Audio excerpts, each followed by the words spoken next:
Hi hello दोस्तों, नमस्ते, राम राम, सुप्रभात। एक बार फिर से आप सभी का स्वागत है आपके अपने चैनल आद्या एकेडमी में।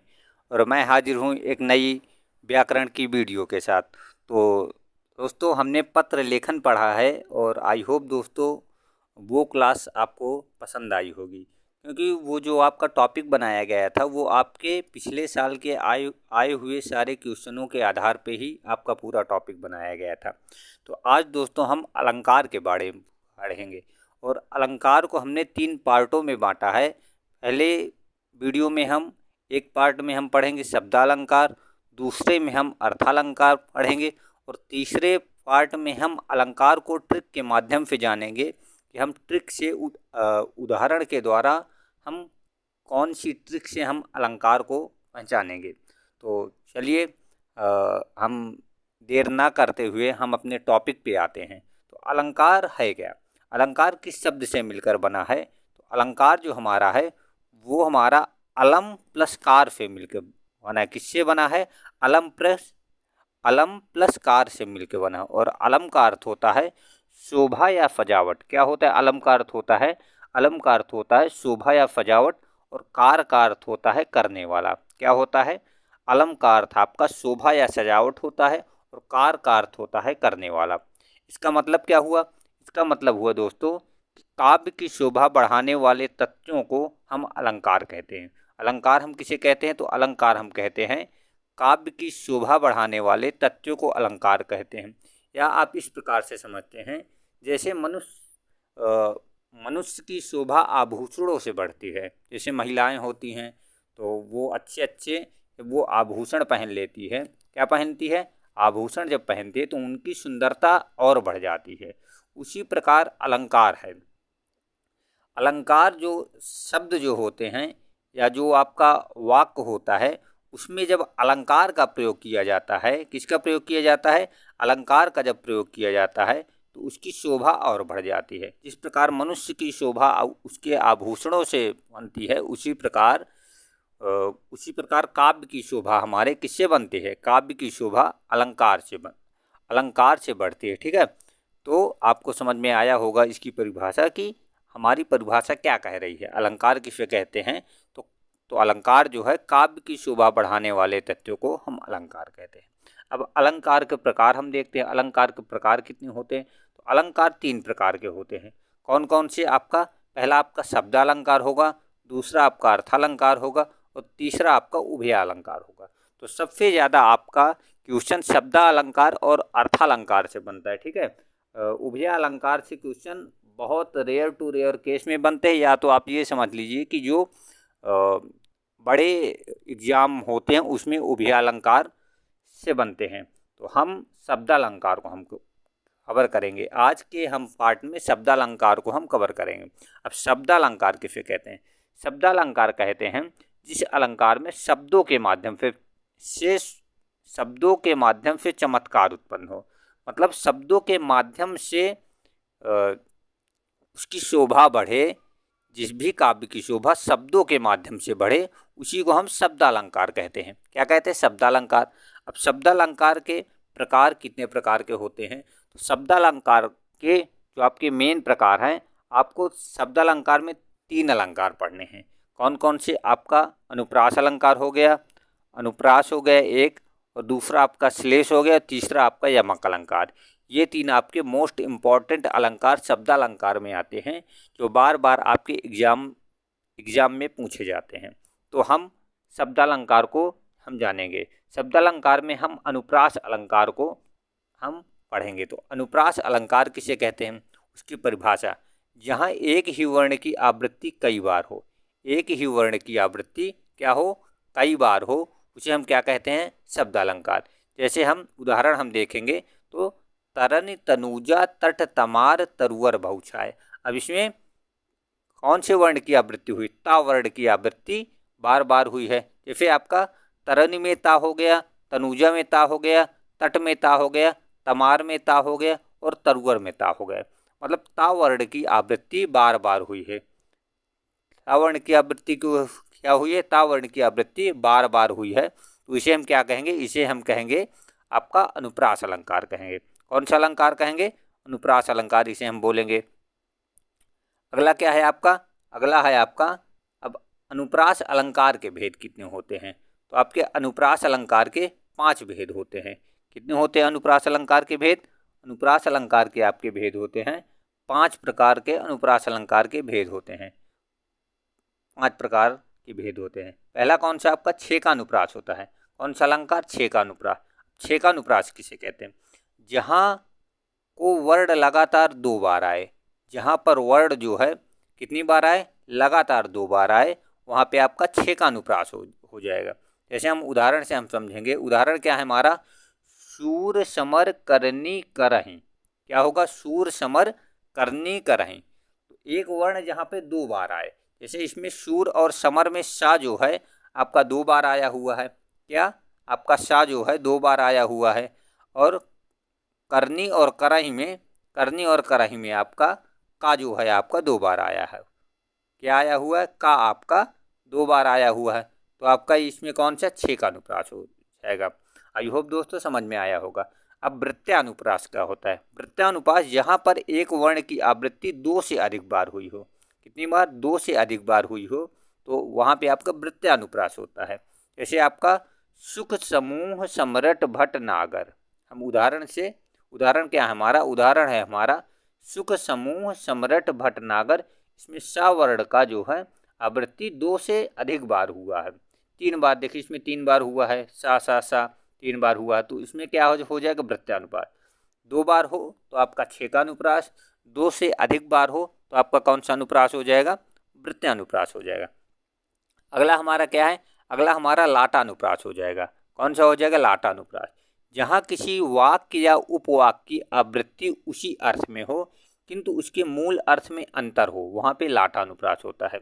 जैसे कोई वाक्य है या उपवाक्य है, उसकी आवृत्ति 2 बार हो जाए। कितनी बार हो? 2 बार हो, लेकिन उन दोनों का अर्थ जो है अलग अलग हो। जैसे उदाहरण से हमारा क्या है? राम भजन जो करत नहीं, भव बंधन भय ताए। इसमें देखिए, और राम भजन जो करत नहीं, भव भंजन भय ताए। यहाँ पे क्या कहा गया है कि जो राम भजन करते हैं उसको भव सागर, भव बंधन से भय नहीं रहता है, मतलब वो भव बंधन से नहीं डरते हैं। और दूसरी लाइन में कहा गया है कि राम भजन जो करत, जो राम भजन को करते हैं, नहीं भव भंजन भय ताहि, उनको नहीं होता है भव के भंजन से भय होता है। ठीक है, तो इसमें 2 अर्थ हो चुके हैं। ठीक है, एक और आपको ये समझना होगा, ये आप कहाँ से समझेंगे? तो ये आप समझेंगे अल्प विराम। देखिए अल्प विराम, राम भजन जो करत नहीं, नहीं के बाद अल्प विराम लगा हुआ है, और इसमें आपका राम भजन जो करत के बाद आपका अल्प विराम लगा हुआ है। तो यहाँ से आपका अर्थ जो है आपका बदल जाता है। अब अगला क्या है? अगला आपका श्रुत्यानुप्रास हो जाएगा। कौन सा आपका हो जाएगा? श्रुत्यानुप्रास। जब एक ही वर्ण माधुर्य वर्ग तावर्ग। अब आपको एक क्वेश्चन का अर्थ और मिल गया। माधुर्य वर्ग हमारा कौन सा होता है? तो माधुर्य वर्ग हमारा तावर्ग जो होता है वो हमारा माधुर्य वर्ग। अब तावर्ग में कौन कौन से आपके अक्षर आ जाते हैं? तो आता है ता, था, दा, धा और ना, जो हमारा किस में आ जाता है? तावर्ग में आ जाता है।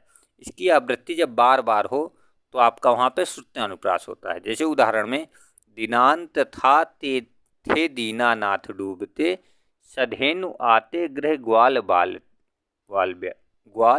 थे।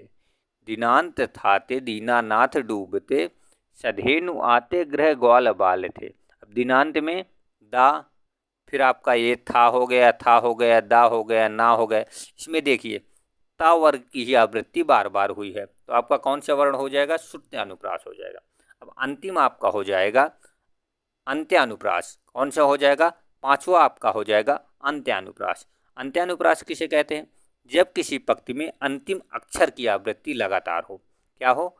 अंतिम अक्षर की आवृत्ति लगातार हो तो वहाँ पे क्या? अंत्यानुप्रास। अंत्यानुप्रास से आप अंतिम से आप से रिलेट कर लेंगे कि अंतिम वर्ण जो हो उसकी आवृत्ति लगातार हो, तो वहाँ पे क्या होगा? अंत्यानुप्रास। जैसे प्रभु जी तुम चंदन हम बाती, जाकी ज्योति बरे दिन राती। तो आप यहाँ पे बाती और राती में ता जो है यहाँ भी ता है और नीचे भी ता है। बाती राती देखिए सेम सेम लग रहे हैं। तो यहाँ पे क्या हो जाएगा, अंत्यानुप्रास। जहाँ पे अंतिम अक्षर जो है वो दोनों मेल खाते हों वहाँ पे आपका अंत्यानुप्रास हो जाएगा। और ये पंक्ति जो है आपकी, प्रभु जी तुम दीपक हम बाती जाकी ज्योत भरे दिन राती, ये आपकी पंक्ति जो हो जाएगी ये आपकी किसकी पंक्ति है, कबीरदास की पंक्ति है। किसकी हो जाएगी, ये पंक्ति आपकी कबीरदास की हो जाएगी। तो आपका अनुप्रास अलंकार के 5 भेद आपके कंप्लीट हो चुके हैं। अगला अलंकार क्या हो जाएगा, अगला अलंकार आपका शब्द अलंकार में श्लेष अलंकार होगा। कौन सा हो जाएगा, श्लेष अलंकार होगा। श्लेष अलंकार का मतलब क्या होता है, कोई शब्द एक ही बार प्रयोग में आया हो किंतु प्रसंग के अनुसार उसके 2 या 2 से अधिक अर्थ हो। जैसे कोई शब्द है और उसका प्रयोग जो है, उसका प्रयोग एक बार हुआ हो, लेकिन उस पे उसके जो अर्थ हों उसके कई अर्थ निकले, मतलब उसमें चिपके हुए कई अर्थ हों, तो वहाँ पे आपका कौन सा हो जाएगा, वहाँ पे आपका श्लेष अलंकार हो जाएगा। जैसे उदाहरण आपका है, पानी गए न उबरे मोती मानुष चून। क्या है आपका उदाहरण, पानी गए न उबरे मोती मानुष चून। तो ये पानी है, इस पानी का जो प्रयोग हुआ है तीन कार्यों में हुआ है। एक पानी का प्रयोग आपका मोती के लिए हुआ है, किसके लिए, मोती के लिए। एक पानी का प्रयोग मानुष के रूप में हुआ है, और एक पानी का प्रयोग जो चून के लिए हुआ है। तो आपके 3 अर्थों के प्रयोग में इस पानी का प्रयोग किया गया है, इसीलिए यहाँ पे श्लेष अलंकार। और एक आपका सबसे सुप्रसिद्ध है जो आपके बार बार एग्जामों में, और ये जो एग्जाम्पल आपके दिए हुए हैं ये डिक्टो एग्जाम्पल आपके एग्जाम में ऐसे ही आपके एग्जाम्पल पूछे जाते हैं और डायरेक्ट आपके यहीं से क्वेश्चन आपके बनते हैं। तो आपका जो एक और श्लेष अलंकार का आपका बहुत ही अच्छा उदाहरण है, चरण धरत चिंता करत चितवत चारहूँ ओर सुवरन को खोजत फिरत कवि व्यभिचारी चोर। आपका वेरी वेरी वेरी इम्पॉर्टेंट आपका उदाहरण ये भी है, वेरी वेरी वेरी इम्पॉर्टेंट आपका एग्जाम्पल हो जाता है। चरण धरत चिंता करत, चरण धरत चिंता करत चितवत चारहूँ ओर सुबरन को खोजत फिरत कवि व्यभिचारी। यहाँ पे सुबरन का अर्थ होता है सुंदर शब्द होता है, सुबरन को खोजत फिरत कवि व्यभिचारी चोर। अब यहाँ पे जो सुबरन शब्द है इसका तीन अर्थों में इसका प्रयोग किया गया है, एक कवि के लिए, एक व्यभिचारी के लिए और एक चोर के लिए प्रयोग किया गया है। तो आपका यहाँ पे श्लेष अलंकार हो जाएगा। अब अगला आपका कौन सा है, आपका अगला अलंकार है यमक अलंकार। तो यमक अलंकार क्या होता है, यमक अलंकार होता है जहाँ कोई शब्द 2 या 2 से अधिक बार आए। एक ही शब्द है उसका प्रयोग 2 या 2 से अधिक बार हो किंतु हर बार उसका अर्थ जो हो अलग अलग हो। क्या हो, उसका अर्थ अलग अलग हो। जब कोई शब्द 2 या 2 से अधिक बार आए और उसका अर्थ जो हो हर बार अलग अलग हो, वहाँ पे आपका कौन सा अलंकार हो जाता है, वहाँ पे आपका यमक अलंकार हो जाता है। इसे उदाहरण के लिए आपका है, और आपका सुप्रसिद्ध आपका सबसे ज़्यादा एग्जामों में आने वाला यमक अलंकार का उदाहरण है, कनक कनकते सौगुनी मादकता अधिकाय ज्यों खाए बौराए जग ज्यों पाए बौराए। ठीक है, यहाँ पे कनक जो है ये एक कनक और एक कनक की और बात की गई है। कनक कनकते सौगुनी मादकता अधिकाय ज्यों खाए बौराए जग और ज्यों पाए बौराए। तो आपका एक कनक का अर्थ क्या होगा और एक कनक का अर्थ क्या होगा। तो एक कनक का ये शुरू वाला जो कनक है, पहला जो कनक है, उसका अर्थ हो जाएगा आपका धतूरा। क्या हो जाएगा, धतूरा।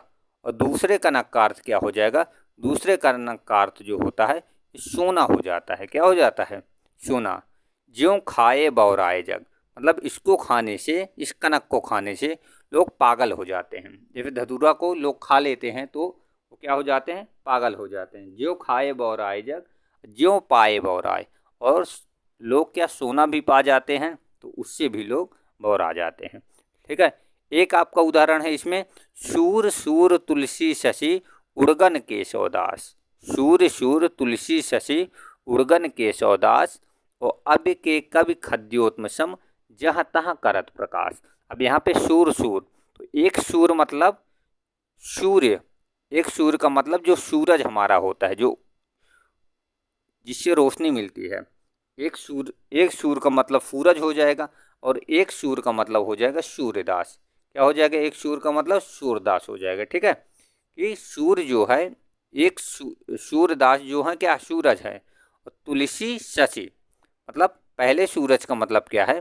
पहले सूर का मतलब हो जाएगा आपका सूरदास और दूसरे सूर का मतलब आपका सूरज हो जाएगा। ठीक है, ये आपका आपके सूर के दो अर्थ हो गए। आई होप दोस्तों ये आपको पसंद आया होगा। तो हमारा पहला पार्ट हमारा अलंकार का यहीं पे ख़त्म होता है।